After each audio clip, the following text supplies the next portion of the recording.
Hello everyone and welcome to this session on factor analysis.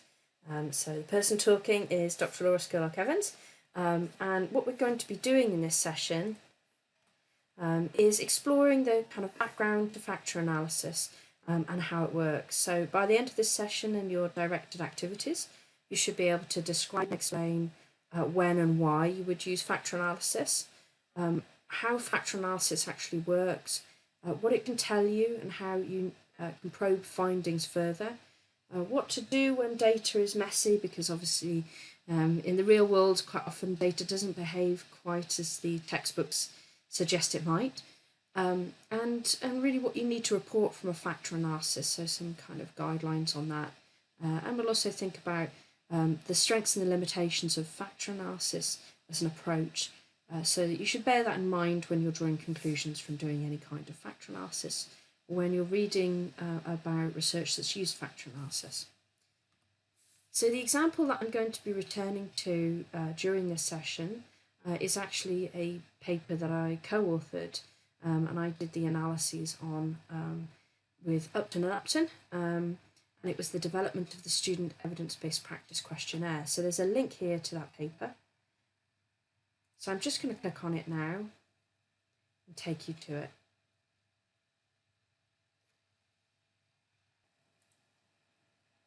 Okay, so that link will take you, you have to log in to library services, but it'll take you to a full text of the article. And just a little bit of background. So what we were doing was that we wanted to look at whether a questionnaire that Upton and Upton had developed for use with qualified nurses, looking at how they used evidence in their practice, so particularly research evidence. How did they kind of incorporate that into their practice? What were their beliefs about it, how their knowledge and skills, and the frequency with which they use it. And so this questionnaire was developed with professional nurses who'd been already qualified to look at their evidence-based practice profiles, really. And so we wanted to look at whether that questionnaire could be used with student nurse populations, so people doing their training in nursing, and whether or not we could just use that questionnaire as is, or would it need to be adapted for use with people who are developing the skills as we use the questionnaire to kind of capture them. And so that's what the project really was. And what we did was a principal component analysis, which we'll be looking at in a bit, in order to understand whether our questionnaire had to be changed in any way from the original, so that it performed well with student as opposed to qualified nurses. So that's the one that I'm going to be returning to, and I'm going to be drawing on some of my experience from doing that, and the points at which that I had to make kind of key decisions, or we as the research team had to make key decisions, and how we went about that. So the first thing we have to think about is, well, what is factor analysis? Now, the term itself is an umbrella term, really. It refers to a range of different approaches, statistical techniques that you use in different situations, and some of those are explicitly labelled as factor analysis. But one of them is called principal component analysis, and it's often referred to as factor analysis, although it's technically not, if that makes sense. So when you're looking at a paper that says it's using factor analysis, it's worth just double checking what they actually mean by that, because it should alter the kinds of conclusions they draw from their statistical analysis, and you'll see what that means a bit later on.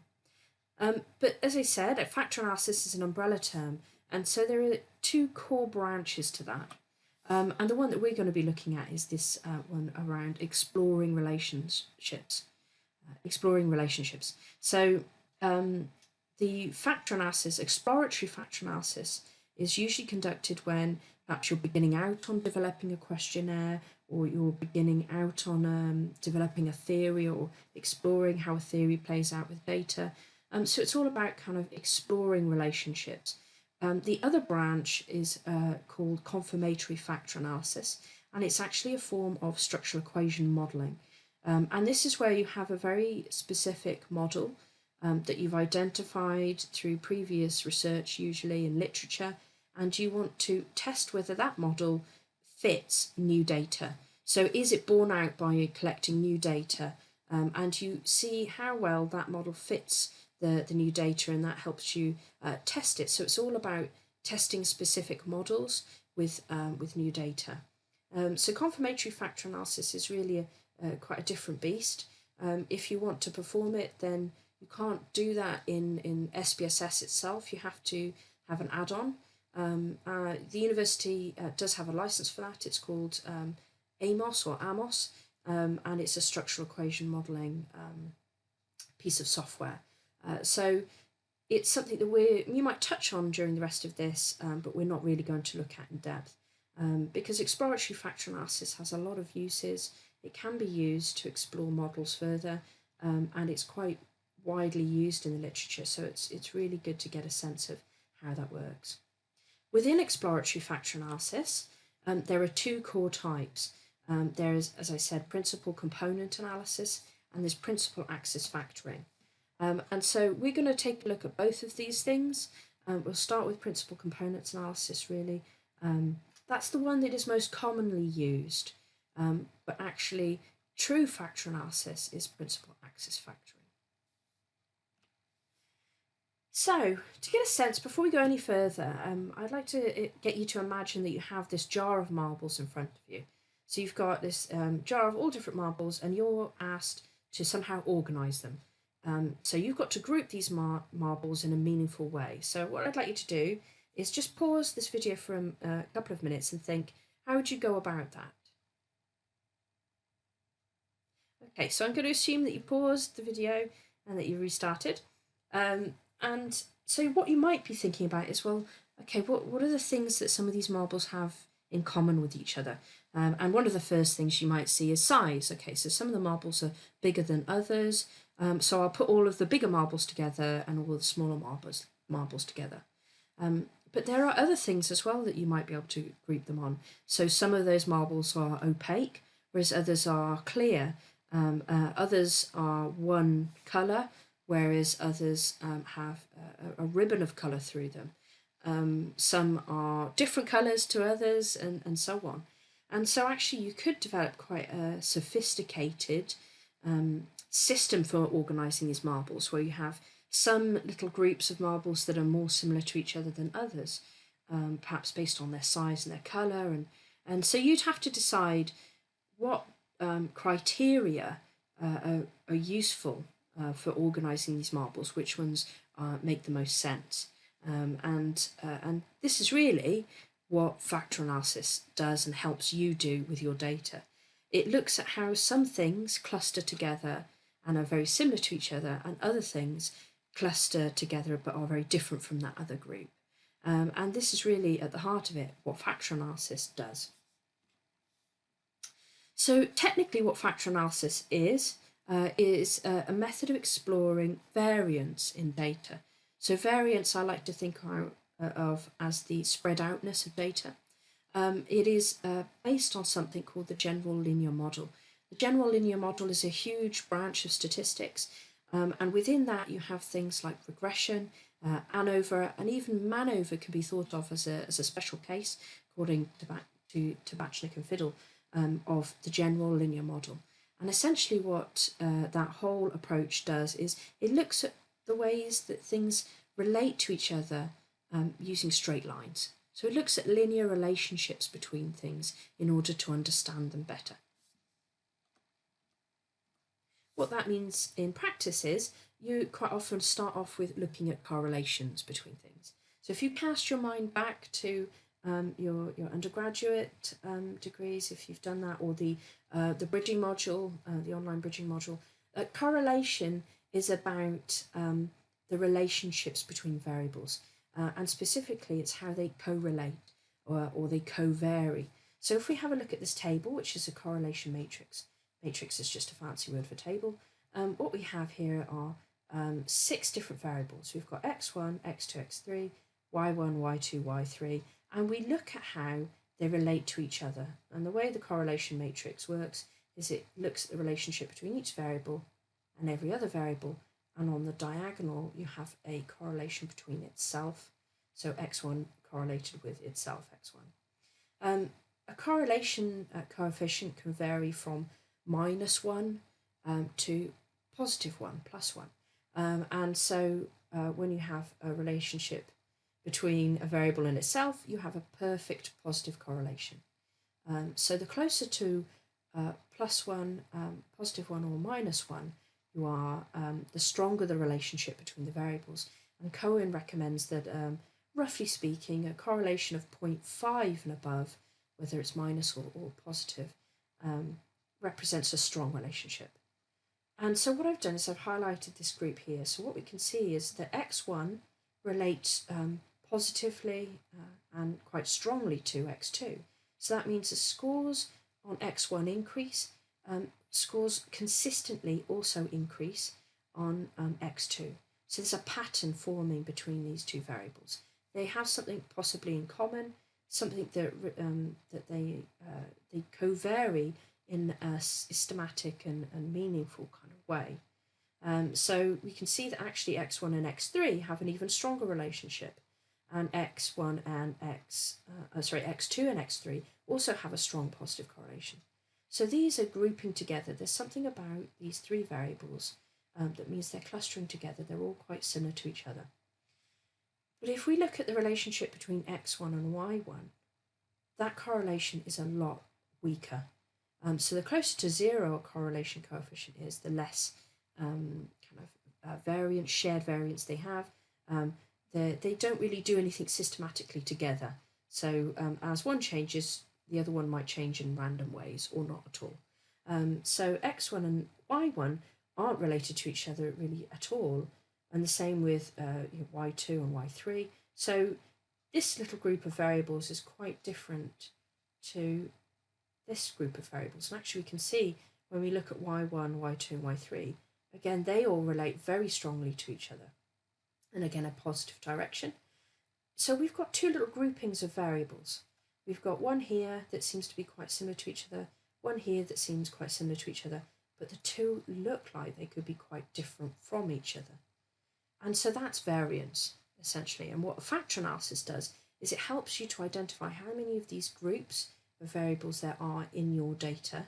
And principal components analysis, as you'll see, helps us to describe those groups, whereas true factor analysis is typically used to infer some sort of causal mechanism making these variables similar.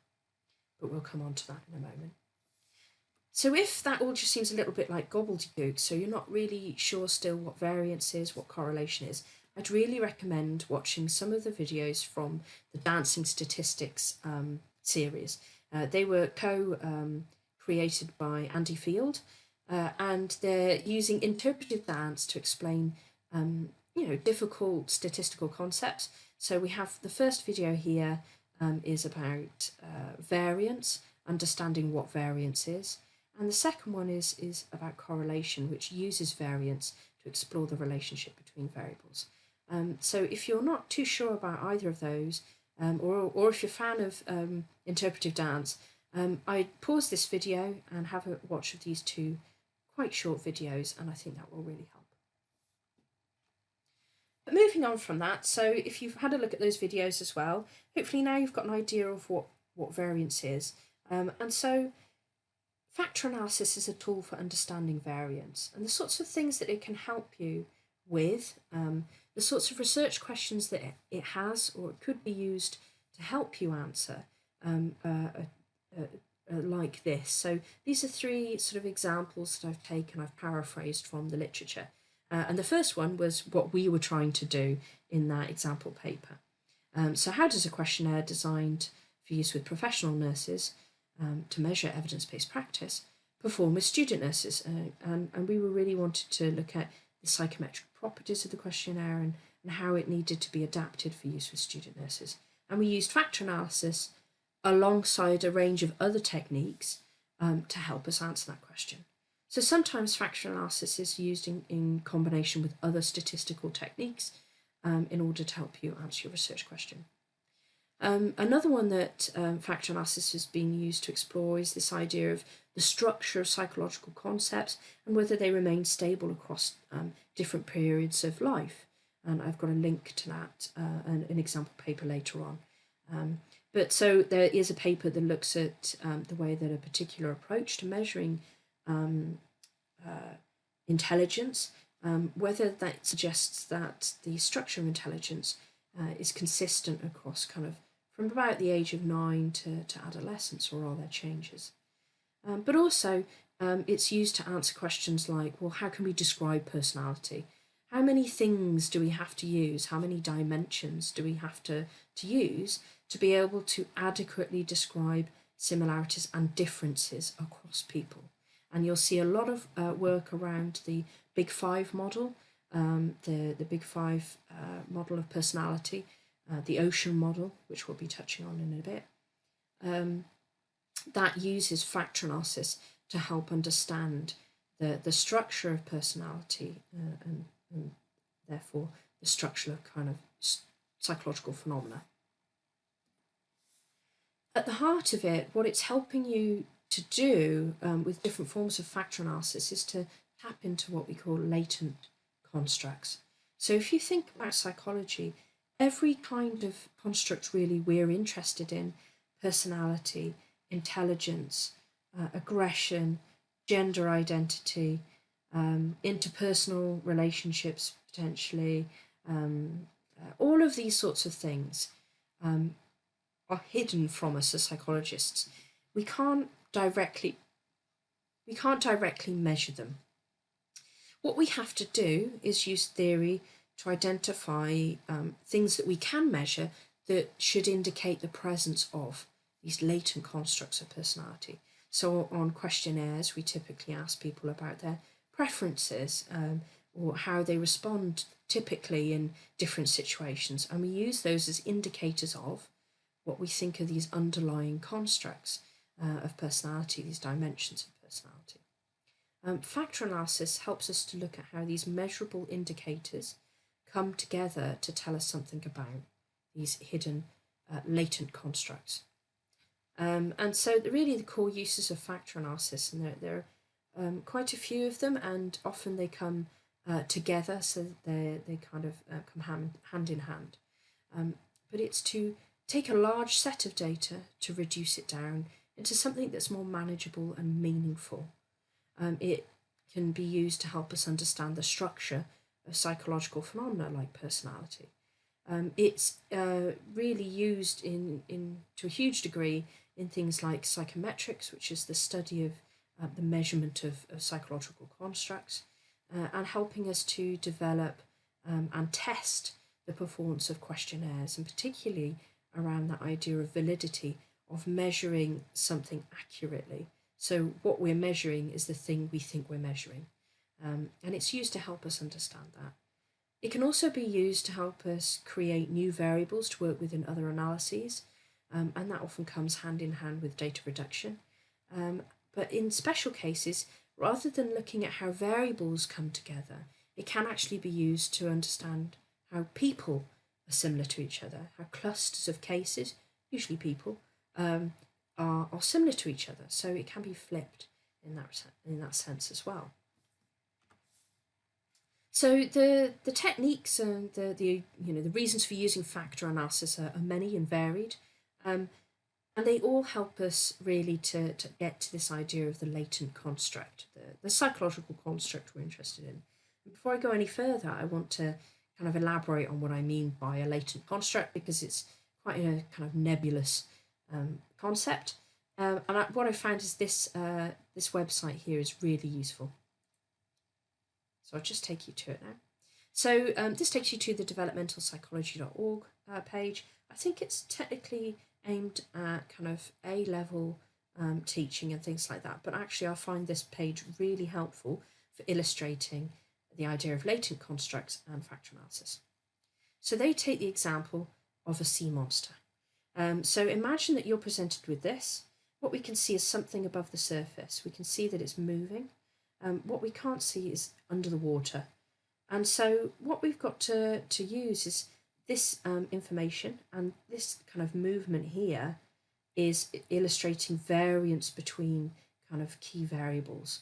So what we can see here is that each of these things that we can directly observe, they seem to be moving in a consistent pattern with each other. So as this bit moves, this bit moves, this bit moves, they all move in the same direction at the same time and to the same degree. So if we were using that information, how many animals do you think you'd see under the water based on that? And so what we'd say is actually because of this consistent movement, so these, if these were indicators, they vary, they co-vary in a very systematic way, then we'd probably assume that there was one animal under the water that's influencing each of these movements. And that's essentially what a factor analysis looks at. So how many things that are hidden from us are potentially causing the movement or help us describe the movement of the monster. And in this example, what we can see is it makes sense that there could be only one thing producing this movement or explaining this movement. But what if we were presented with this? So we can see there's some movement here. These two pieces these two indicators seem to be varying in a very systematic way. As the one moves, the other moves in the same direction, the same degree.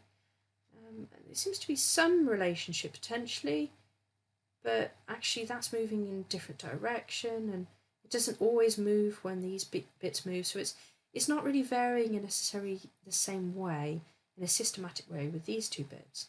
So how many animals would you guess from this are under the water? So developmentalpsychology.org suggests, well, actually, based on these movements, it looks like there could be two things underlying this movement. And so these would be your factors. So this would be factor 1, this would be factor 2, and factor 2 influences these indicators, and factor 1 influences this indicator. But what if we had this? Okay, so we've got these measurable indicators that we've got. They don't seem to be varying any kind of systematic way with each other. They're not really moving at the same time, the same direction, the same amount of space, that sort of thing. And so how many factors do you think could be explaining this movement? Well, in this case, perhaps there are 3. And so that's essentially what factor analysis does. It looks at how we can explain the movement, the variance in observable indicators using these latent constructs to explain it. Now, the way that different types of factor analysis do this differs, and as you'll see.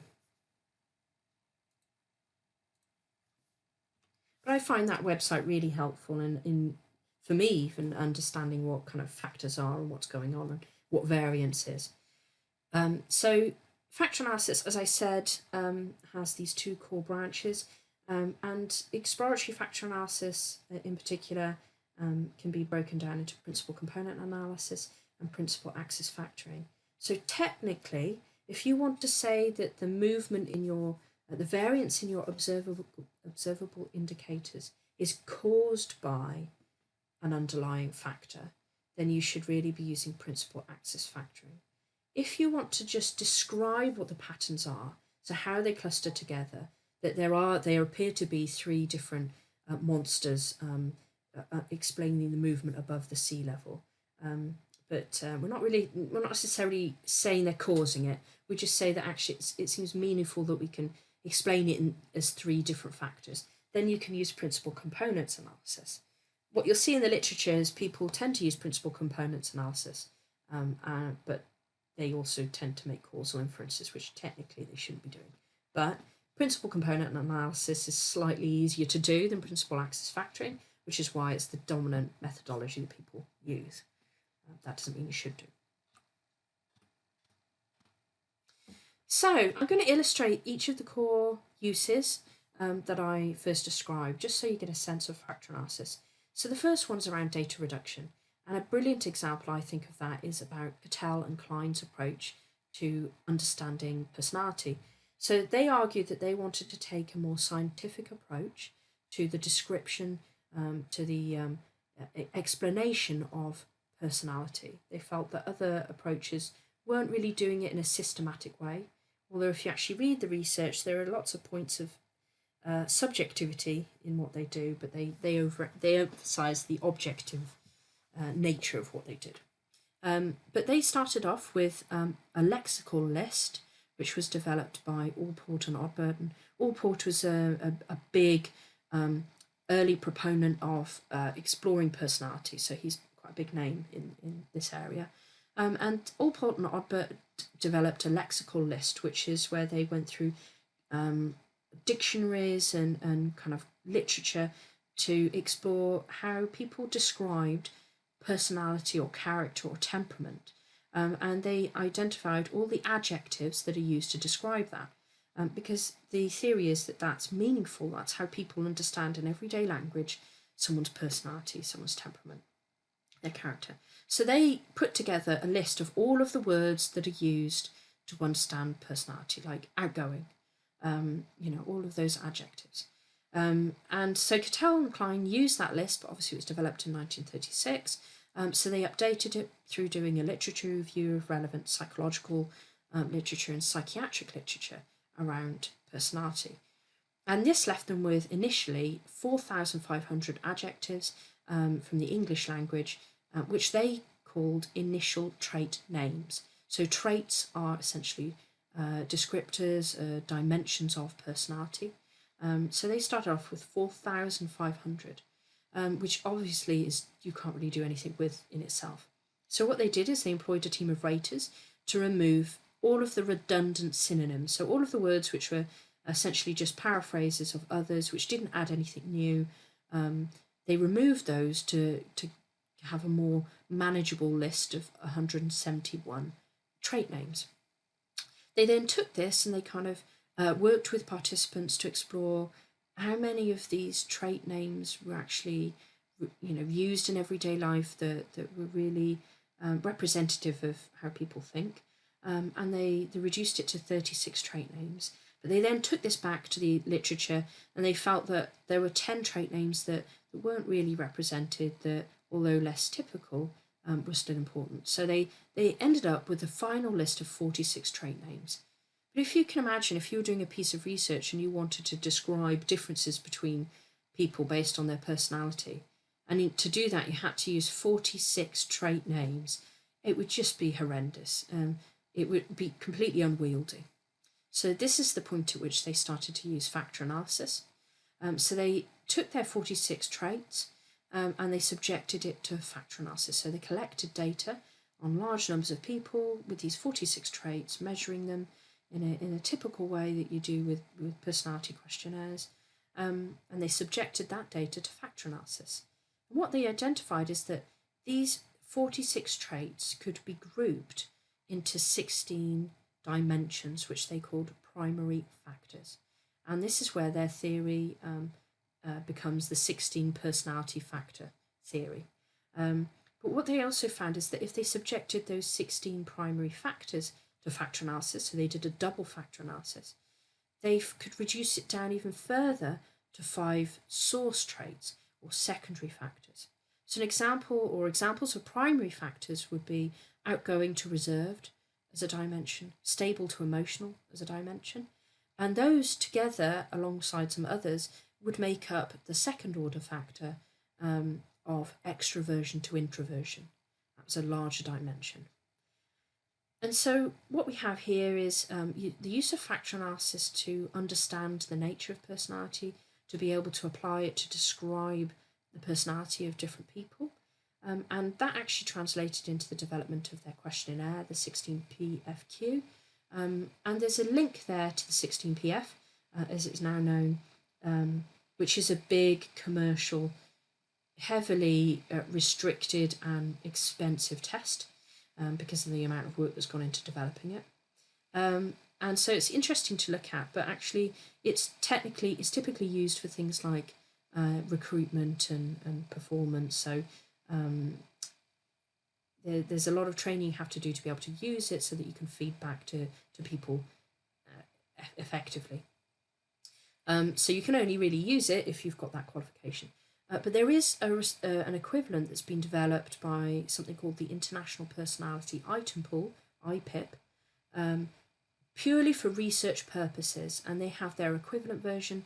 As long as you cite it, it's free to use, and they have a table there, and there's a link to it where you can look at the relationship, how their version performs with the 16PF. So IPIP is the IPIP 16PF aims to measure personality using a theory of Cattell and Klein, but not the measure itself. So if you are looking at using something like that, I'd always recommend starting with IPIP for personality measures, because there are a lot on there that are specifically designed for research, which are free to use, which are not qualification restricted, and so I'd start there. But you've already probably got the sense then of as part of reducing information down into making it more meaningful, you're also looking at what we mean by personality and what is meaningful in terms of personality description.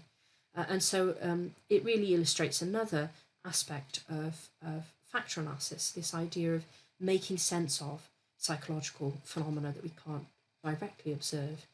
And a good case in point, I think, is around intelligence.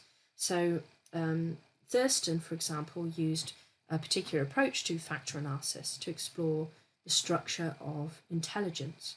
And he used factor analysis to explore how people's performance on a range of different tasks, such as verbal recognition, visuospatial awareness, mathematical ability, things like mental arithmetic, how they could be explained by intelligence. What is intelligence? And his use of factor analysis led him to argue that there were primary mental abilities that were completely independent of each other, which influenced the performance on different types of tasks, like verbal tasks, visual tasks, mathematical tasks. So he argued that intelligence has to be thought of as primary mental abilities that are completely independent of each other. But Spearman disagreed with this, and he used a different approach to factor analysis. And you'll see that obviously factor analysis can have huge implications depending on the type that you perform. But he performed a different type of factor analysis, and he again looked at people's performance on a range of different tasks. But he argued that actually, through using a different approach, which allowed these things to relate to each other, whereas Thurston's approach didn't, actually you end up with one big factor, which he called general intelligence. And he argued that general intelligence goes on to influence every other form of intelligent behavioural performance. And so this is where we get the idea of G, this big lump of intelligence, general intelligence. But actually, since then, it's been developed further. You've got things like crystallized and fluid intelligence, all of those sorts of ideas of what intelligence is. And so factor analysis has played quite an important role in shaping theory of intelligence. And there's a link to a paper which talks about things like does intelligence remain stable over time, and how factor analysis is used to understand that. As part of that, obviously, what you've been seeing here is the important relationship that factor analysis has to the development and the testing of questionnaires. And really, factor analysis plays an important role in understanding something called construct validity. And this is really the highest level of validity that you can look at. It's where you've satisfied all of the different aspects of validity, like predictive criterion validity, all those discriminant validity, all of those sorts of lower levels of validity testing. And it helps you to understand whether the tool that you've developed to measure something based on theory, does it actually measure the thing you think you are? Or is it measuring something else? So in intelligence, there's an argument that intelligence measures are reliable, they're quite consistent over time, but people disagree over whether they're valid, whether they actually are measuring intelligence or something else that's related to intelligence. And so there's this idea of construct validity. So factor analysis can help you explore that through something called factor validity. And I've put a link here to a paper that talks through how you do that. you know, how exploratory factor analysis is used in practice. And I can talk you through an example in a little bit as well. But essentially, if your theory says that you have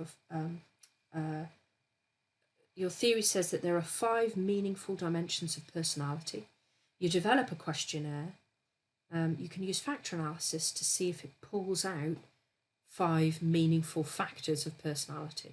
Is it measuring personality in the way that your theory says it should be measuring it? And so really that's what factor analysis can be used to do with questionnaires. As part of that as well, as part of data reduction and those sorts of things, factor analysis, through helping us to develop questionnaires, can help us to create new variables that we use in other analyses. So if you're thinking about measures of personality and you want to look at how personality predicts academic performance or something like that, you have to be able to measure personality. So you'd have to have got the questionnaire, you'd have to have reduced it down into a meaningful number of factors of personality. The questionnaire has to be valid and reliable and so on. And then what typically we do is, if we have 5 dimensions of personality, then we end up with a questionnaire that has 5 subscales, one subscale measuring openness to experience, one measuring conscientiousness, one measuring extroversion, one measuring agreeableness, and one measuring neuroticism. And so what we do is we take those items and we either sum everyone's scores on that item, or each person's score on that on the items making up that subscale, or we create a mean score for that subscale, and then we use that in our analyses. So we use the mean score of their items measuring neuroticism to indicate where they sit on the dimension of neuroticism. And that approach to using total or mean scores of subscales or whole questionnaires is typically called factor-based scores or component-based scores if you do principal component analysis. That's the most common approach.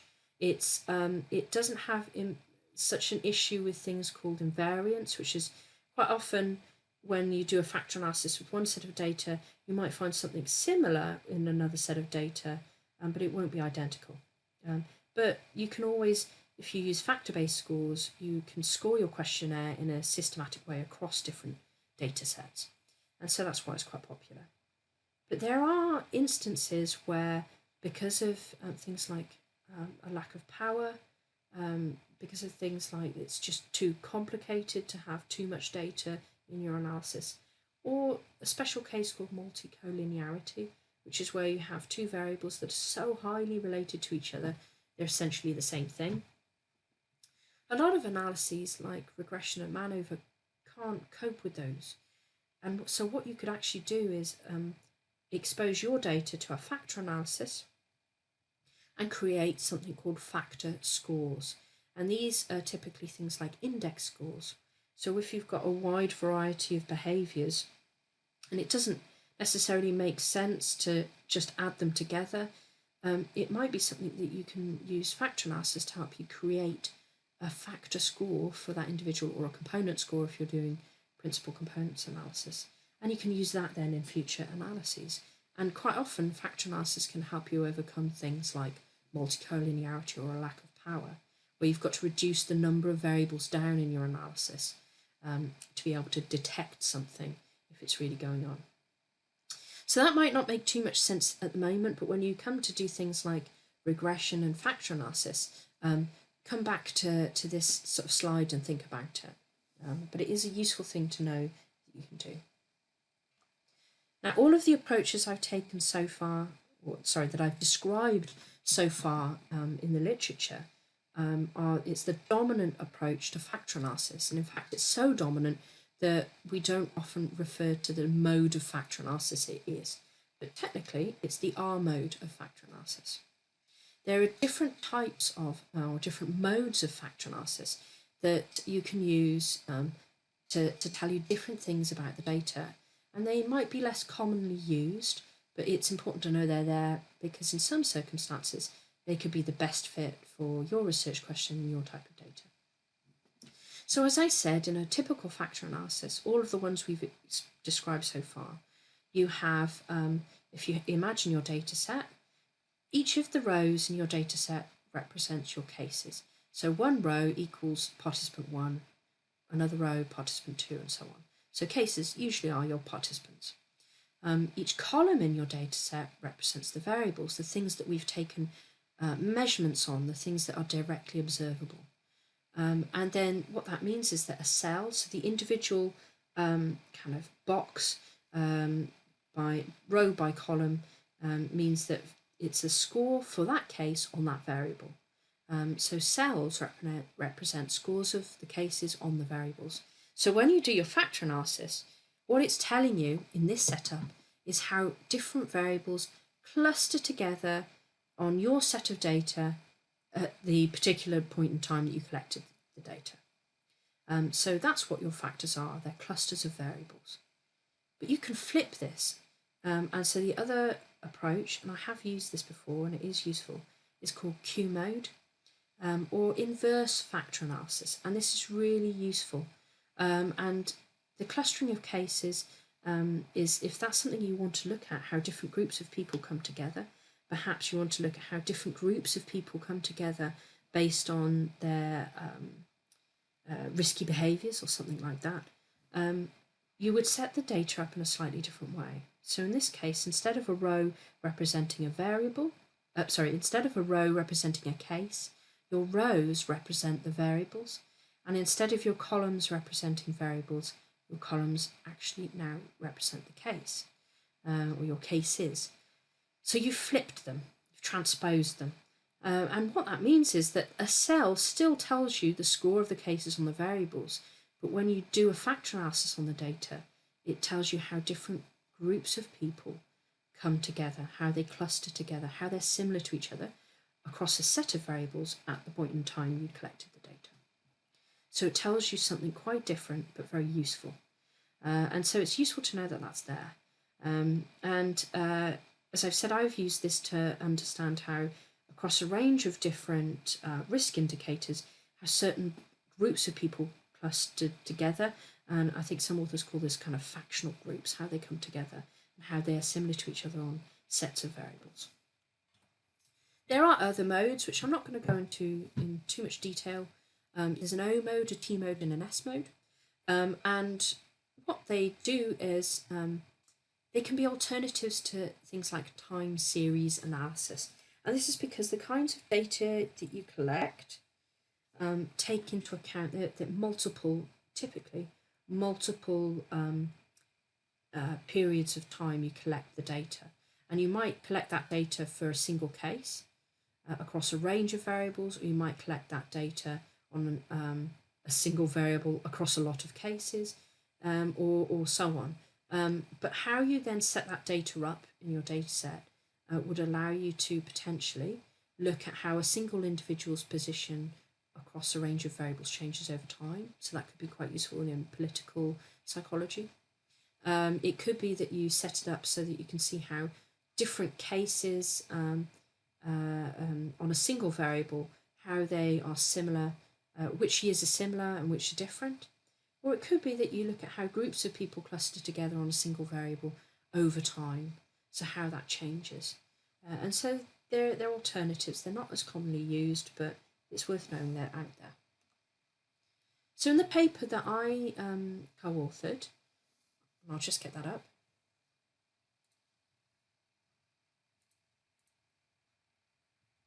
We performed a principal components analysis. So we collected data, it was part of a wider project.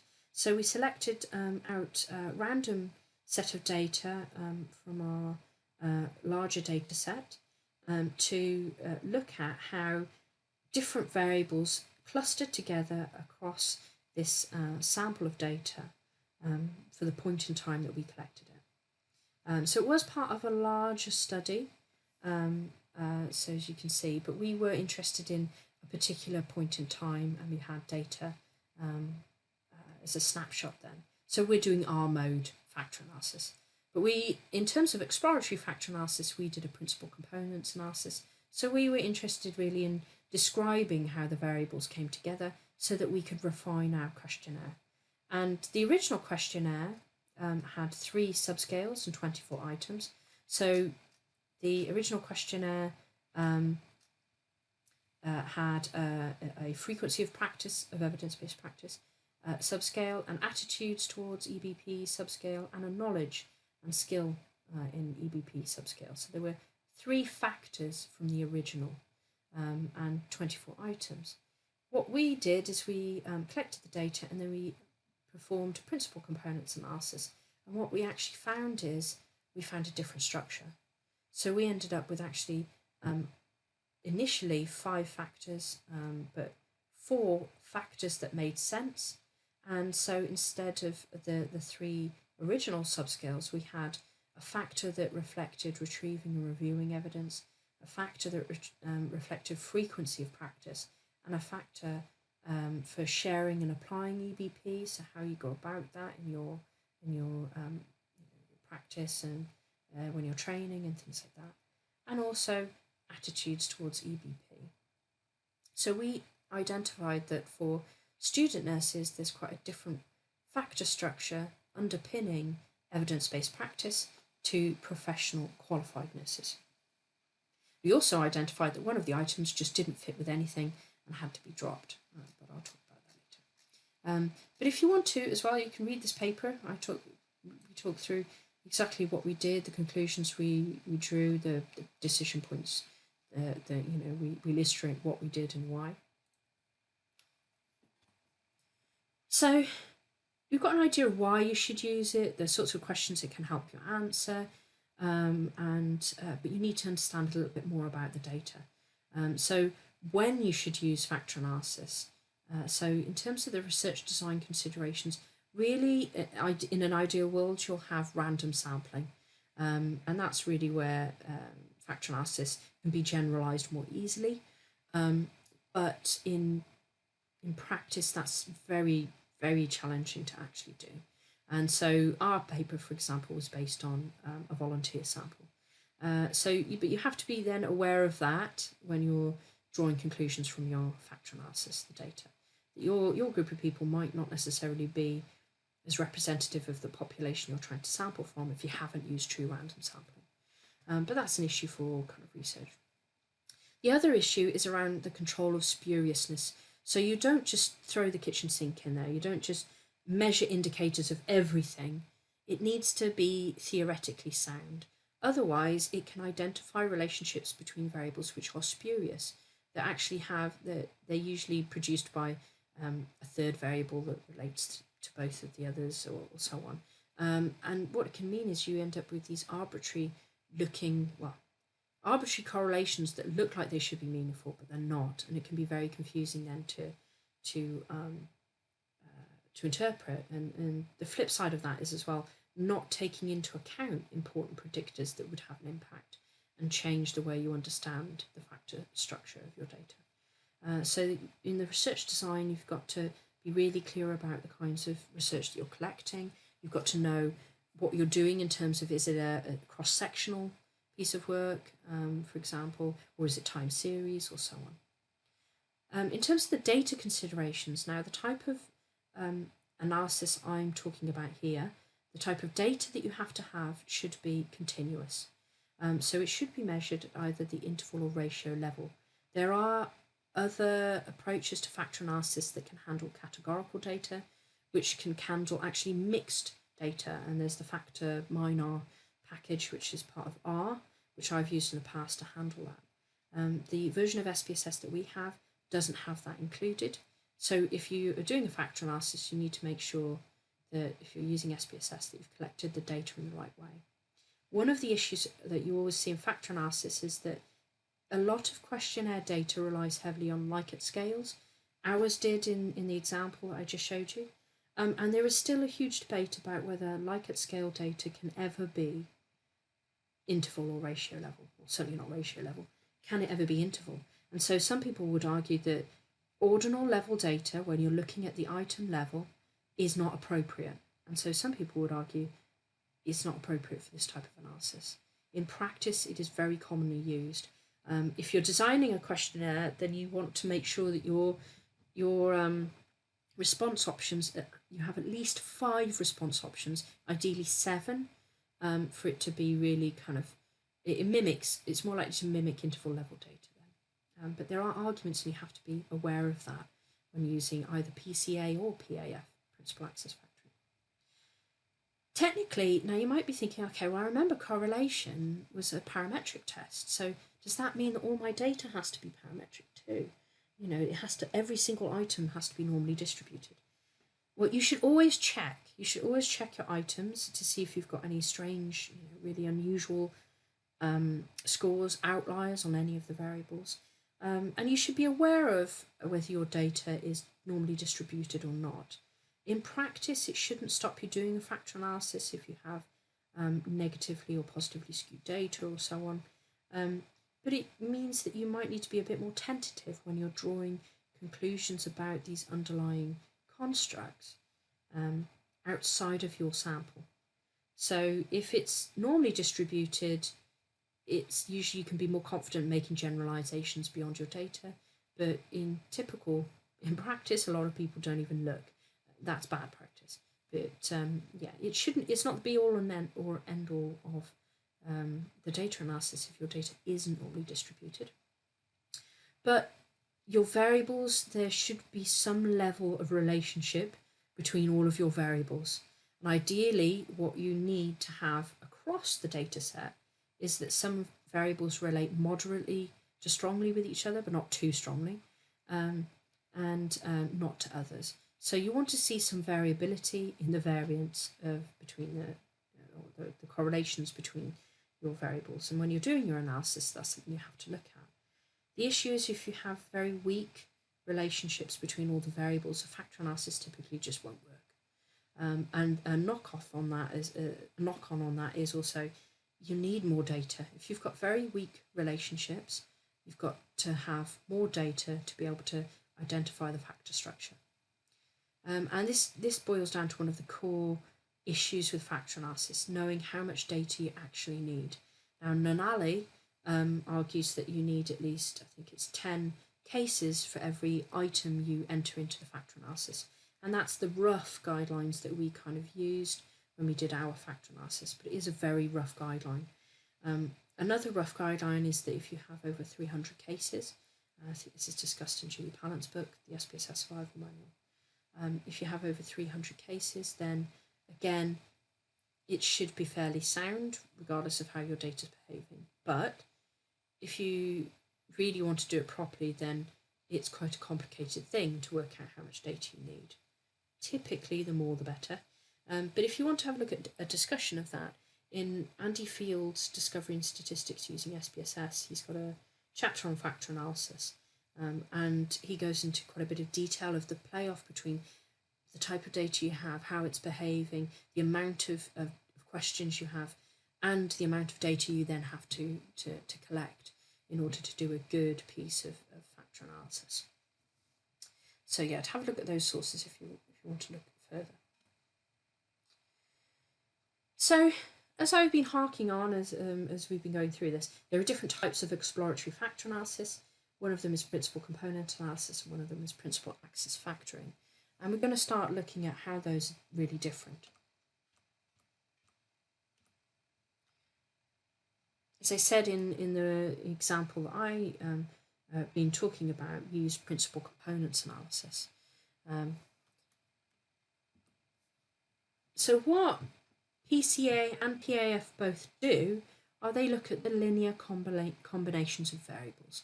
So how the variables seem to come together, how they cluster together, and then it can help you to understand why that might be the case by looking at how, which items are similar to each other, and what do they have in common and that sort of thing. But how they actually go about doing this depends on whether you're using principal component analysis or principal access factoring. If you want to describe the structure of the data, the factors that you see, then principal components analysis is fine, absolutely fine. It's commonly referred to as factor analysis, but technically it's PCA.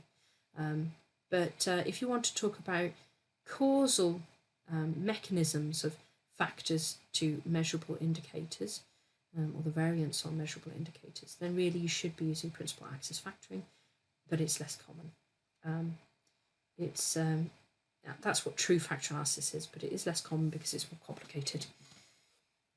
How they work, so both PCA and PAF are forms of that they represent different approaches to extracting factors. So they are factor extraction strategies then. So what they're interested in doing is partitioning variance. And what I mean by that is they look at each of your variables, they look at what variance, so variability in scores, is unique to that variable, and that might be something to do with the particular wording of that variable. It might be something to do with the error. People have been, as they've been, if it's really ambiguous, you get a lot more error in that variable, for example. So they try and partition out the unique variance, which they're not really interested in, and the common variance. So the variance that each of your variables shares with each other, the thing that they have in common, and that's what they try and use to infer the structure, these kind of the components or the factors. So this common variance in the centre here of this Venn diagram is the thing that PCA and PAF are both interested in. And they can actually attach a value to this, so they can measure that. And this common variance, this thing in the middle here, is called the communality. And it's represented by h squared. So what communality is, it's the squared multiple correlation for the indicator variable when you've used it as a dependent variable and the factors are predictors. So it's a bit of a wordy, strange thing to think about. But essentially, it's the amount of variance that's explained by your underlying factors. It's the amount of variance that is shared across all of your items. So the larger the communality, the stronger the relationship between that item and all the other items, the more it has in common, and the better able we'll be able to explain it using factors. Now, there are some very conservative rules of thumb in terms of when you look at a table of communalities, which you get when you produce, you run factor analysis. If that value is less than 0.5, then some people argue you should just dump the item. You should even go any further with the factor analysis, just get rid of it. Some people say that actually that should be less than 0.3. So I think Stevens argues that less than 0.3 makes more sense. I would argue that you shouldn't just arbitrarily dump a communality anyway, based on a communality. What that is, if you've got a small communality for an item, it's a warning sign. So you would follow it up by looking at the rest of your output to see if that item really is, different to everything else, it's redundant, it's not doing its job, and then you would remove it and rerun your factor analysis without including it. One of the nice things about communality is that because it's a squared multiple correlation, just like R squared in regression, you can multiply that by 100, and that gives you the percentage of variance in participant scores on that indicator that is explained by the factors. So if you have a communality of 0.5, you know that the factors can explain 50% of participants' variance in their scores on that item. So that's quite useful to know. As I said, you shouldn't really interpret any of this then without looking at the rest of the output. And this is where how the communality is calculated, that's the fundamental difference between principal component analysis and principal axis factoring, and that's what you have to really understand, and that's what affects all of the conclusions you can draw from your analysis, how you go about interpreting it in the first place. So if we look at principal components analysis first, and I'm going to do this because it's easier, it is the dominant method used out there, but what it does is it starts off by assuming that all of the variance in the items is common variance. It assumes that there's no unique variance in the item. So everything starts with a communality of 1. Everything is 100% shared with everything else. And that's kind of naive because it suggests there's no error in how you've measured the thing. And this is the primary difference with principal axis factoring. So it starts off looking at all of the variants in the item, everything's fair game. It then tries to pull out the common shared variants based on once you've extracted the factors. And then it's this common variance, this extracted communality that it works on to understand how the different items come together to tell us about factors. So it suggests that all we can do from this is describe, it's just a description of the data because of how it starts off by assuming that all variance is common variance. And so that's why really you can use principal components analysis to describe the patterns in the data, but you should be hesitant about making causal inferences. The principal axis factoring approach is very, very different. It doesn't start off by assuming that all variance is common variance. It starts off by estimating. It tries to pull out what it thinks is the unique variance in the first place. And so you'll start off with communalities that are less than 1. And then through an iterative process, it tries to provide a more refined measure of common variance when it extracts your factors. So it's an iterative process, it's more complex. It tries to identify the structure of the latent factors that explain the common variance.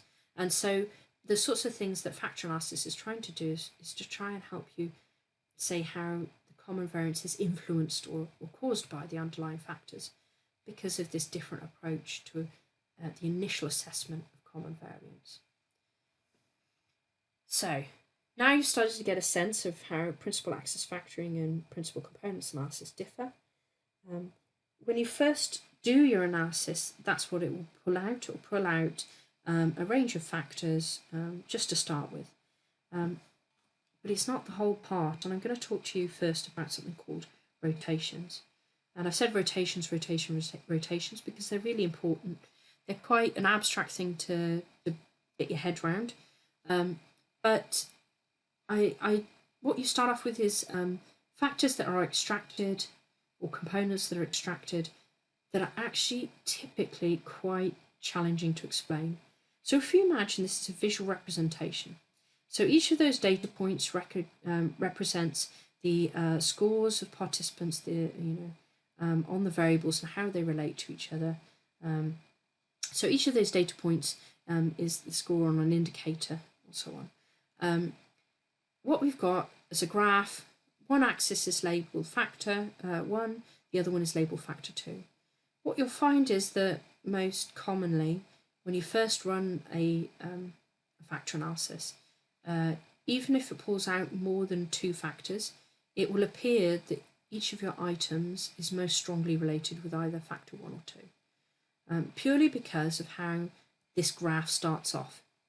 So it's basically where the axes of your graph sit means that it's very hard to interpret. And that's because it's trying to fit a line to your data points. But actually you can see that, well, this line, these things are falling equally in between factors 1 and 2, in comparison to these, and, nothing's going on this side of the graph. And so what you'll find is when you look at your output, you'll see things called factor loadings. And the higher the factor loading, the stronger the relationship between that item and that factor. The more that factor can explain in terms of the variance in the particular item you're looking at.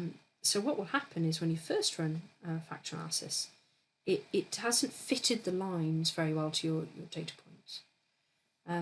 So what we do is we tend to run a rotation. Now there are lots of types of rotation. So I know that when I started learning about factor analysis, I thought of a rotation as a bit, it sounds a bit of skullduggery, you're fudging the data. But it isn't, it's purely the frames you're using to interpret your data. And the idea is if you use a rotation, a well-chosen rotation, then it will help you to interpret your data more clearly, the patterns that are being drawn out. So what the rotation does is it picks up the axes of the graph and it moves the axes of the graph so that they better fit the data.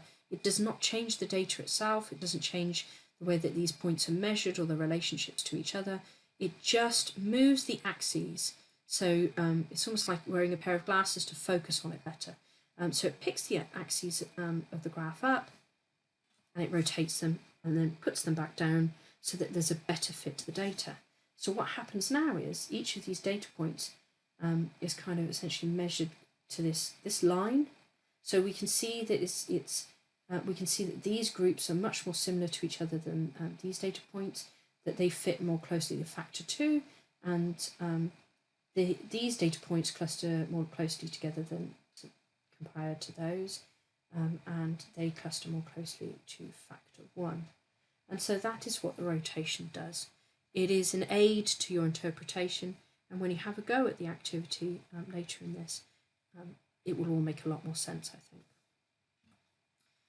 There are different types of rotation. There are ones called orthogonal rotations. Now these are by far the dominant rotations used in psychology because they're easier.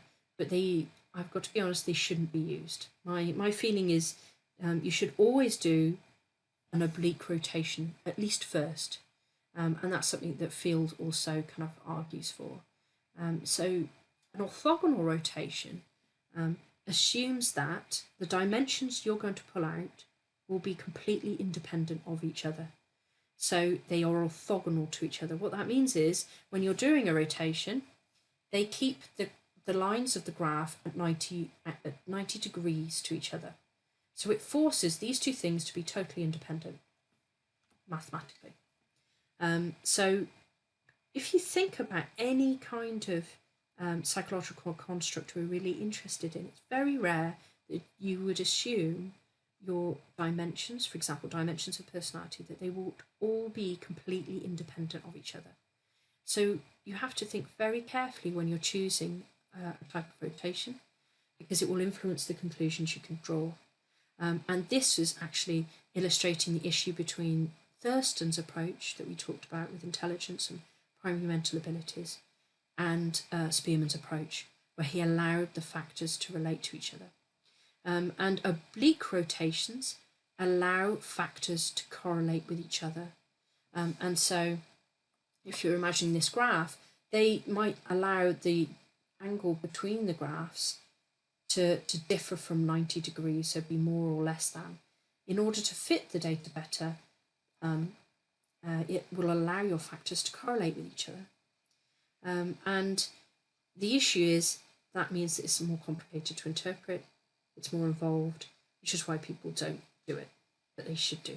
You should always at least start with an oblique rotation, and if you find your factors aren't related to each other, then perhaps you could go on and do an orthogonal rotation. The main orthogonal rotation, there are lots of them, that are available, is the Varamax rotation, and the main, most commonly used oblique rotation is called direct Oblimin. If you want a description of all of the different types of rotation, I'd recommend having a look at Field, and you'll get a sense of the different cases in which you might use the different approaches. If in doubt, do a direct Oblimin rotation. That would be my advice. So you'll start off with, when you do a factor analysis, it will extract some factors for you, but you have to tell it how to do that. And actually, the number of factors you start with extracting isn't necessarily the number of factors you end up with. It's an iterative process. Factor analysis is a tool to help you understand the data. It doesn't tell you the hard answers. You don't have to just stop. You do your initial factor analysis, and that's the only results you can have. In fact, that would be a poor approach to doing factor analysis. It's very much an iterative approach in finding the best means of interpreting and describing your data. How factors are extracted in the first place it's all based on something called eigenvalues. So you don't have to know too much about an eigenvalue, but they're also called characteristic roots, and they are a measure of the variance in all of the variables, indicators there, your measurable indicators, that are accounted for by that factor. So it gives you an idea of the substantive importance of the factor. The larger the eigenvalue, and they can go past 1, into infinity technically. The larger the eigenvalue, the more that factor accounts for in terms of variance in your indicators. in the items that you've used in your questionnaire, that sort of thing. Technically, the eigenvalue is a measure of the amount of variance accounted for by that factor in relation to all of the variance that has been used in the analysis. And as I said, so a low eigenvalue suggests that it's actually contributing very little to explaining the variance in your variables, and you can drop it. Essentially, it's redundant. Now, I said it's an iterative process, and it very much is. So you will start off usually by using something called Kaiser's criterion. So when you're running a factor analysis in SPSS, this is usually the default option, and you will tell SPSS to extract all of those factors that have eigenvalues greater than 1. And the idea is that this is just a starting point.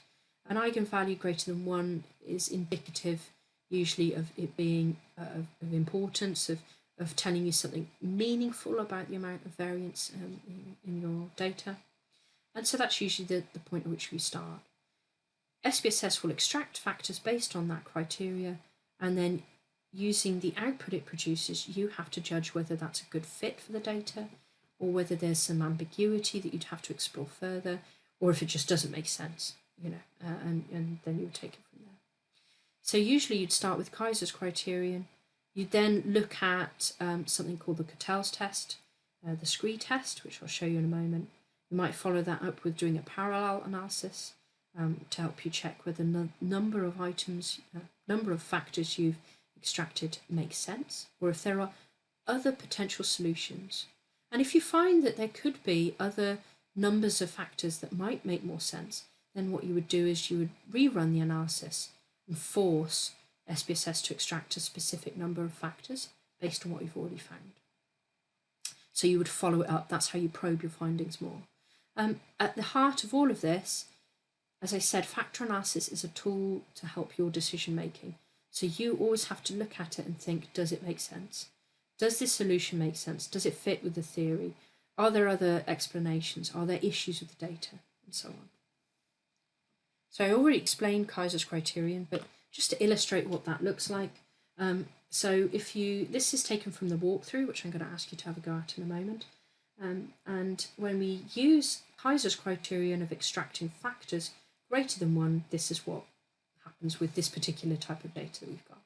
So you'll notice this is a principal components analysis. It tells you what we've done. And so it talks about components here rather than factors. But components, you start off in in principal components analysis, you start off with as many components as you do items. So these are not the items in the questionnaire.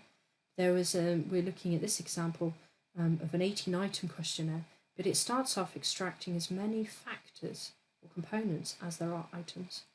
And what we've done is we've told SPSS to only pull out those factors with eigenvalues greater than 1. So we can start to see, okay, this is the initial eigenvalue.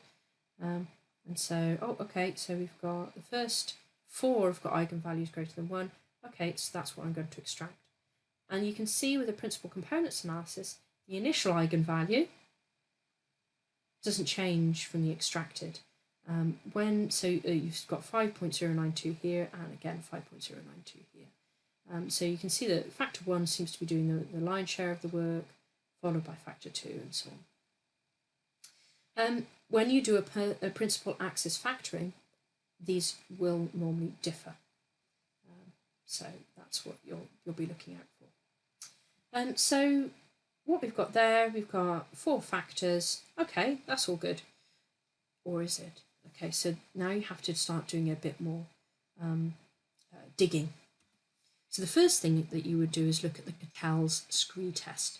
So Cattell, the same Raymond Cattell that's looked at personality a lot and things like that. So Cattell devised this idea of the Scree test, and what he did is he plotted out the eigenvalues for every single factor. And the idea is that you imagine this as a cliff face, and as rubble falls off the cliff face, it piles up at the bottom, and that's what the analogy uses. That's Scree. That's all rubble. So as soon as this line starts to flatten out, these factors, they've got very small eigenvalues. They're not doing much work. The majority of the work is being done by these other earlier factors. And so the scree test is to identify the point at which this line, there is a point of inflection, or the elbow point. So this slope changes. So we can see we have a change in the nature of the slope here, and again here, and again here, but here there's not much going on. And so what we're looking at are these a point of inflection. What you might find is you've got more than one. So here we've got one that looks like the first initial point of inflection, but we have got another one here. And so what this suggests is that there's some ambiguity. So we have extracted 4 factors. Actually, what this is telling us is that, well, actually, these all look like rubble. Actually, a 3 or even potentially a 2-factor solution might work better for the data. So we've got, it's important to remember, when you find the elbow point, what you're looking for are all of those factors to the left of it. Not on and to the left, which is commonly mistaken, but to the left. So here, if we're looking at eigenvalue 3, actually it's suggesting that a 2-factor solution might be better. Here, if you're looking at eigenvalue 4, it's actually suggesting a 3-factor solution is better. Now what we know is we've extracted 4 factors. So actually the scree test is suggesting that 4 factors might not be the best thing. So we can follow this up with something called parallel analysis. Now there are lots of ways of doing this, but you have to do it outside of SPSS. And I found this really good web page. So as long as you've got an internet connection, you can use this. If not, in the walkthrough there is a link to a little tool you can download, and you just unzip it, and then you can run it as a standalone program. But if you're using any of the university machines, you can't necessarily do that. So you could just log into this web page. So what it asks you to do is it asks you to tell it about your data. So it would ask you how many variables you have. So in the previous example, there were 18. What the size of your sample was. So in the previous example, that data is actually based on 432 individuals. So we'd plug in that number. And then it asks you, are you doing a principal components analysis or a principal axis factoring? Because that has an important consequence for calculating your eigenvalues. And then the rest of it, this information is used to tell it how many simulations to run. And what parallel analysis does is that it will produce however many simulations, 100 random simulations, based on the characteristics of your data, the number of variables, and the amount of data you have. It will produce simulated a range of eigenvalues you could expect based on this data. And not only that, it tells you a desired eigenvalue based on the qualities of your data, how many, what you'd ideally want to see in your table of eigenvalues. What you do then is you take the parallel analysis, you copy over these, usually this is more stringent, the percentile eigenvalue, and you compare that with the eigenvalues that you've identified in your research. And you go down component or factor by factor. So you look at your eigenvalue and you look at the desired eigenvalue on this table. And if your eigenvalue is larger than the one simulated by the parallel analysis, that's an argument to retain the factor. And you go to the next one and the next one until the eigenvalue from your factor analysis is smaller than the desired eigenvalue. And at that point, that's the point to stop. And so there's an argument to retain only those eigenvalues in your data that are larger than the random parallel analysis simulated. Okay, so this is actually taken from your walkthrough as well. And so I actually ran a parallel analysis using all of those parameters, those criteria based on our characteristics of our study. And so what we've got here are, I've copied across the 95th percentile eigenvalues produced by the parallel analysis, so the desired eigenvalue, and actually then the eigenvalues we've observed. And we can see that the first eigenvalue we had was 5.092, which is more than the simulated eigenvalue. So we can say that, well, it looks like component 1 or factor 1 is doing its job. So we move on to the next one. So we can see that the next eigenvalue we observed was 3.019. Oh, that's still bigger than the simulated eigenvalue there. And we'd look at then the next factor. So that's 1.298. And, oh, okay, we're starting to get closer here. 1.28 is the simulated eigenvalue. So ours is larger than the simulated value, but only just. And then when we get to 4, we can see that the our observed eigenvalue is only 1.003. The one that is observed for the simulation is much larger. And so actually what this is suggesting, alongside the Cattell-Scree test, is that a 3-factor solution, rather than the initial 4-factor solution we've produced, might fit the data better. So what we would do now is we would rerun the analysis and force SPSS to only extract 3 factors rather than using the initial Kaiser's criterion of extract all factors greater than 1. Because actually what it's suggesting is that this 3-factor solution might fit the data better. But technically before we do that, what we should really be doing is looking at the rest of the data output. You can always run another analysis and compare the outputs to see which works better. Okay, so what you would always do though is if you find any ambiguity with a Scree test, if you find any ambiguity with a parallel analysis or so on, they are not hard and fast things that's it, you have to extract only 3 factors. You would always go back to the data and you look at how well you can interpret it. How does it fit with existing theory, and so on. So it's there's no definitives. It's very much based on your ability to justify and the approach you're taking and why you've pulled out the number of factors you have. So you should always follow up the ambiguity that's suggested by your output. And what you have to do as well is to start to understand the structure that's been pulled out when you've extracted your factors. So what you've always got to think about is, okay, which factor structure, if I've got different versions, which factor structure is most easy to interpret, or which makes most sense in light of the theory? What was I expecting to find? Did I find that? Which solution looks most stable?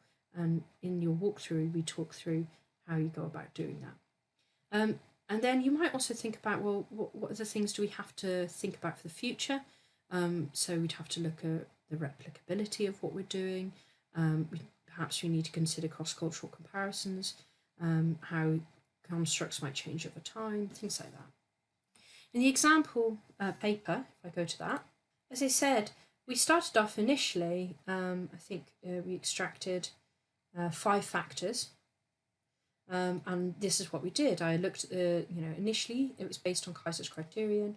I looked at the Scree plot, I conducted parallel analysis, and they both seemed to suggest that actually a 4-factor solution made more sense. So I reran the analysis and I forced SPSS to only pull out 4 factors. What we found actually with this is that, so I ended up with a couple of different versions of the factor solution, and I was comparing them in terms of how much did they make sense in terms of factor loading. So that's what we're going to come on to in a moment. But the factor loadings are these things here. And in your walkthrough, I take you through what each of these things means. But you can see what ideally we want is a really nice clear structure where each item loads highly onto only 1 factor. And therefore there's just a strong relationship between this factor and that item. That would be a really nice stable solution if we had multiple items, at least 3 items per factor. Then again, that's a good indicator. If you've got 1 factor that only seems to be related to 1 item, that's not a stable structure. That's not good. If you've got items that seem to be that, as we say, load highly, have a strong relationship with multiple factors, well, it's not really doing necessarily its job either. And actually you can see in this output that we do have some instances where if you take Stephen's criteria of identifying a, I think it's up here, a factor loading 0.3 0.3 and above, 0.4 and above, then actually what we've got are some really high loadings here.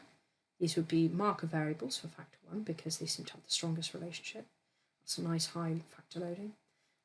But actually we seem to have a fairly strong loading on this factor as well. So this item we had to decide where does it fit best in terms of the theory, and it made a lot more sense for it to be thought of as making up factor 1.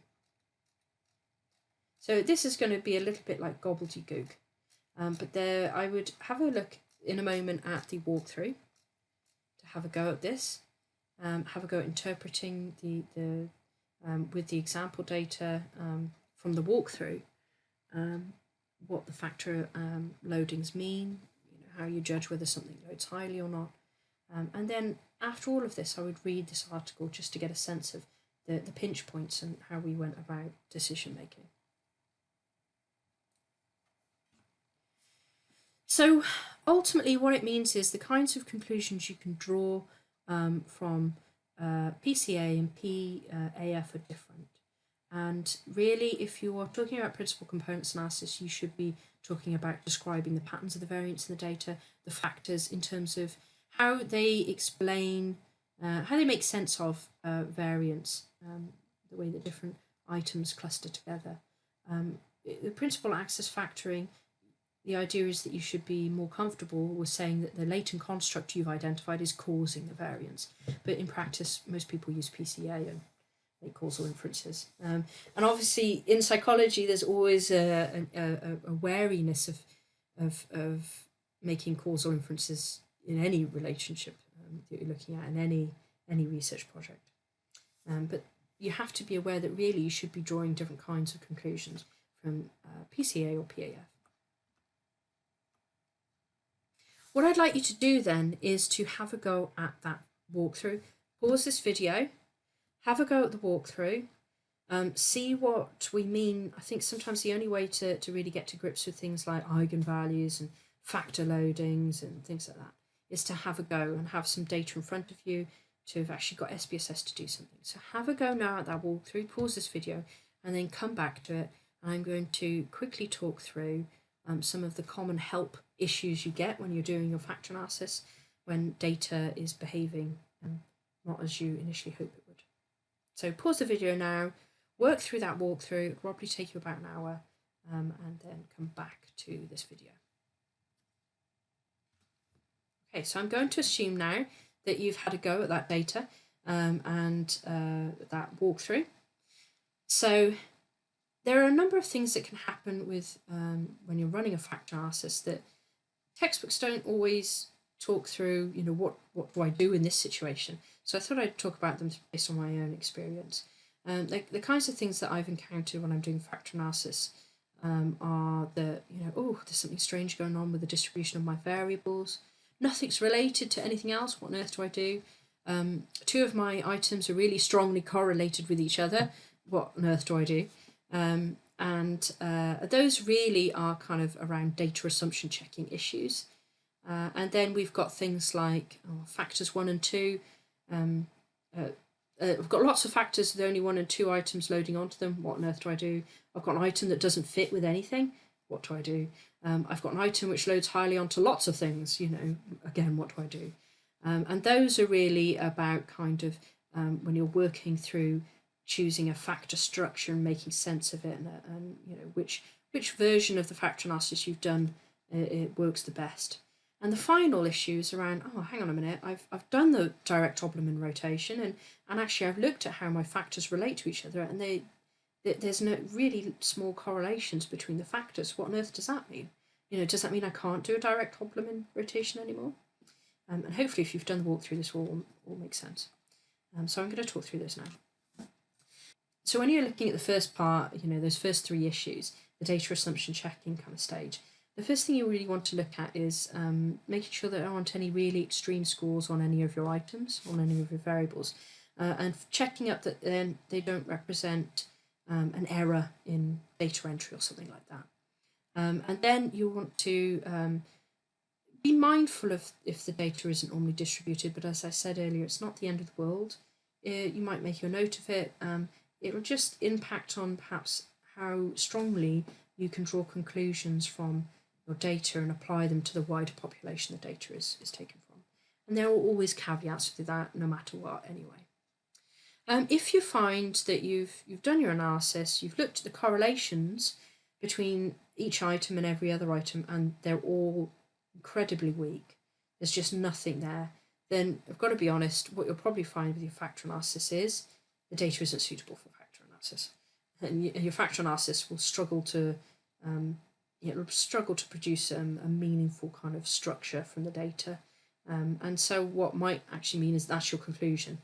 And if you're looking at a questionnaire, well, it might be that you need to follow that up with things like item analysis and reliability analysis. If you look at the example paper I've been using, I talk through that.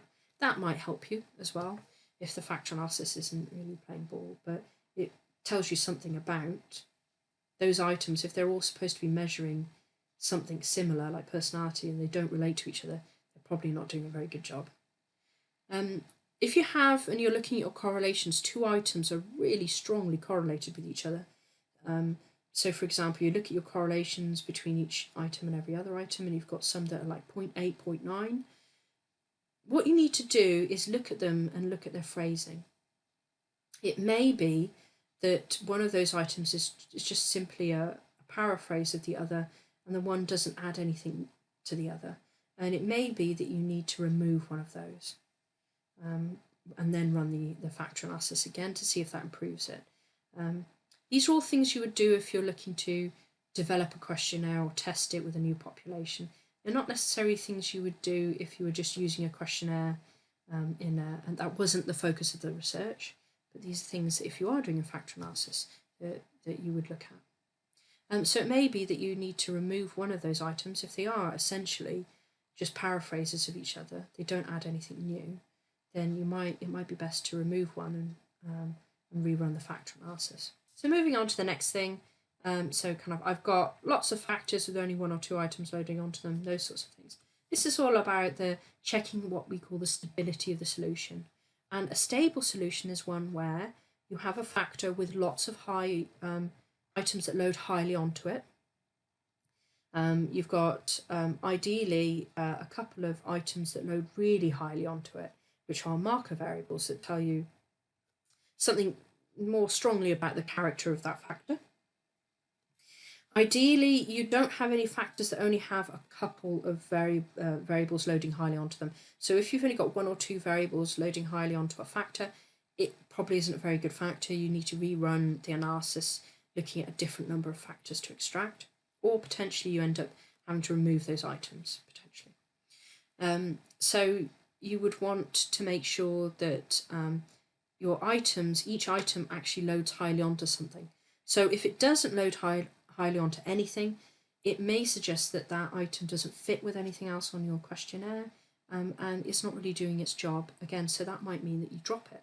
But if it's actually really intrinsic to the theory, then you might make the argument, actually no, we need to retain this item, even if it doesn't seem to be performing as well as we want to.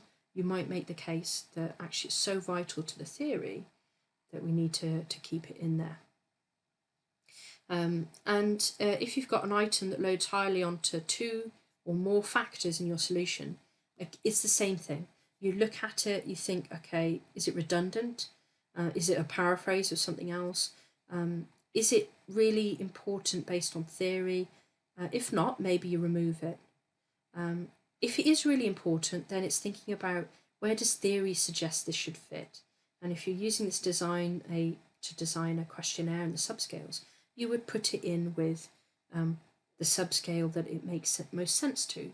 Usually the highest loading factor, the factor it loads highest onto, but also based on theory, where does theory suggest it fits better? And so you would interpret it that way. So you can see actually that as I said, factor analysis is a tool. Your output helps you make decisions about your data and interpret it, but at the end of the day, the person making the decisions and doing the interpretation is you. So it's about your ability to justify things. And the final one, my factors aren't correlated. Does that mean I have to do an oblique, that I can't do an oblique rotation like direct Oblin? I have to do an orthogonal rotation like Verimax? No. It might mean that if you want to report something that is more straightforward, you could rerun the factor analysis using a Verimax rotation, an orthogonal rotation. Quite often when you've got data where you've done a direct Oblin rotation and you found that your factors are uncorrelated, actually when you do the Verimax, it will probably produce quite a similar sort of rotation, a similar structure. So at that point, it would be up to you. My argument would be that you should always do the direct Oblin rotation first, assuming that your factors could be related, and then check if they are. If they are related, then you've got evidence to say that that direct Oblin rotation was the right thing to do. If they're not related, then you could potentially do a Verimax rotation. That would be acceptable.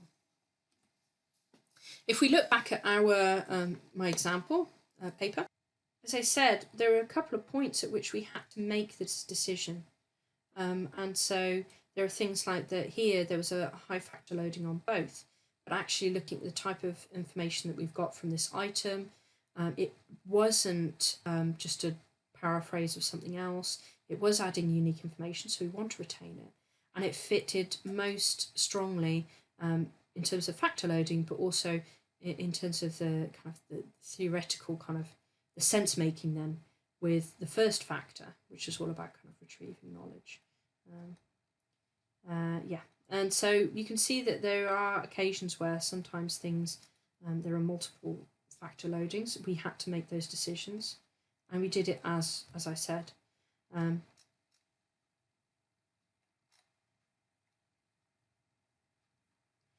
Also, we had a look at the component correlation matrix, which is at the end of the principal components analysis, to see whether our factors were actually related to each other, which we anticipated they would be, and were they related in the way we thought they were. Again, this can also help you check the theory, whether your questionnaire is measuring it in the way you would expect.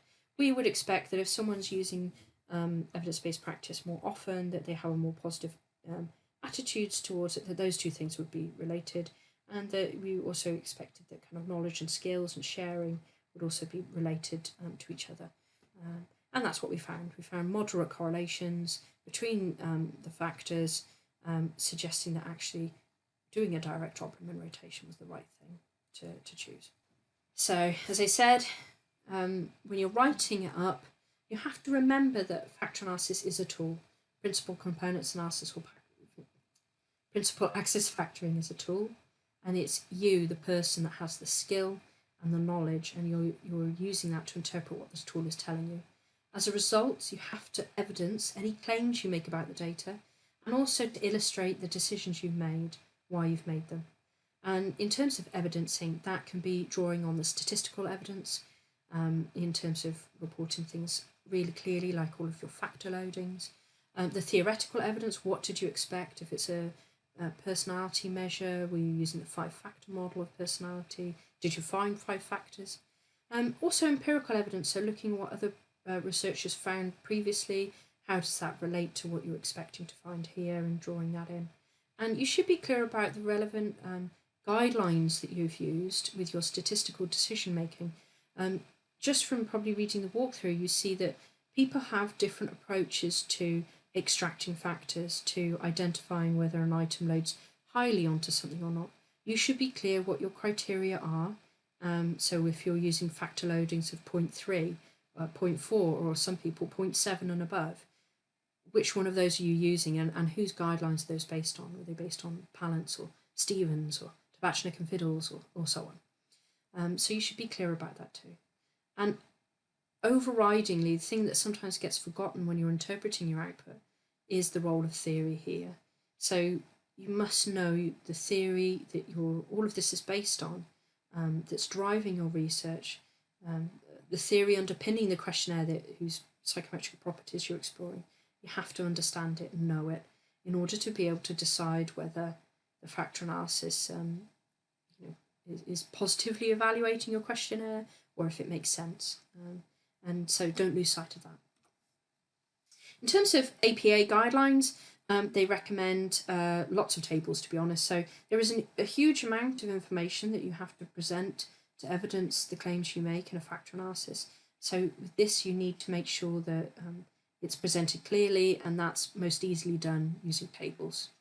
You have to obviously describe what the tables are telling the reader. You can't just plonk a table in there and let them make their own mind up. You've got to tell them what your interpretation of that information was. But there's some guides in the walkthrough as to how you can construct APA formatted tables, the sorts of things you want to talk about, and so on. You should be clear about what your factors are, how you've named them, if you're developing a new questionnaire, and you should also be clear about what each factor represents. So your name should give you an idea of the distinctive qualities of the factor, and then you should be clear when you define it in relation to factor loadings, what your factor actually represents. It depends if you're doing PCA or PAF, but you may then also be talking about what are the mechanisms by which these underlying factors influence scores on the measurable indicators. You need to think about whether the solution that the final factor analysis output you've used, the final factor structure you've settled on, does it provide evidence based on theory or construct validity, if that's what your kind of research is doing, is testing the validity of the questionnaire. And you should be clear if there are any areas, any items that might be problematic, any ambiguity in the analysis and what your decision was and how you made that. So the strengths of factor analysis are, as you've probably guessed, it's an incredibly powerful tool. It's very flexible. It can help with a wide range of research scenarios. There are multiple uses and different levels at which factor analysis can help inform research. And actually, there's quite a lot of really good published guidelines and critiques of approaches that can help make sure that you do a robust factor analysis. The limitations are that it's often misunderstood and misused, particularly principal components analysis. If you put nonsense into the analysis, as with anything, you'll get nonsense out, even if it looks reasonable. It has to be theory driven, to be honest. Some people use it to make hard and fast decisions, but actually the only person that can make the decision is you, not your SPSS output. So it can be quite intimidating, but the more you practice with this, the easier it gets. And as I said, just refer back to the guidelines you've used to help you make decisions, and that will take the pressure off you a little bit. Sometimes things around factor analysis can be quite challenging. For example, if you're trying to calculate sample size required for an ethical proposal prior to collecting the data, then there are some issues around that. And I'd have a look at the chapter in Andy Field's book about those, if factor analysis is something you're thinking of using for a proposal or for your final year dissertation. So hopefully this session's given you a good introduction to factor analysis. You can explain what it is now, how it works, why you would use it, and you've got an idea of what on earth to do with the output. What if the data is not behaving as I thought it would? How do I actually communicate all of this? And being aware of some of the strengths and the limitations of factor analysis. Here are some links to really useful, I think, papers. So there are some that provides a sort of step-by-step, an overview of things you have to consider when you're doing exploratory factor analysis. There's a discussion there. I think it's by Eysenck. It's a little bit older now, but the issues still remain about the misuse of factor analysis. And there's a paper there that talks you through using parallel analysis to make decisions about extracting factors. And I think there's the illustration paper is really useful because it explores psychological constructs within a forensic psychology context. But actually what they did is they explored the impact of using PCA and PAF and different rotations on the constructs that they were trying to understand. So actually I think that's really useful for illustrating the differences between all of these things. And so if you only read one of those, I'd strongly recommend looking at that. Some references for the slides. But hopefully this has been useful, and if you have any questions, remember to bring them to your session, and or post them to the discussion forum.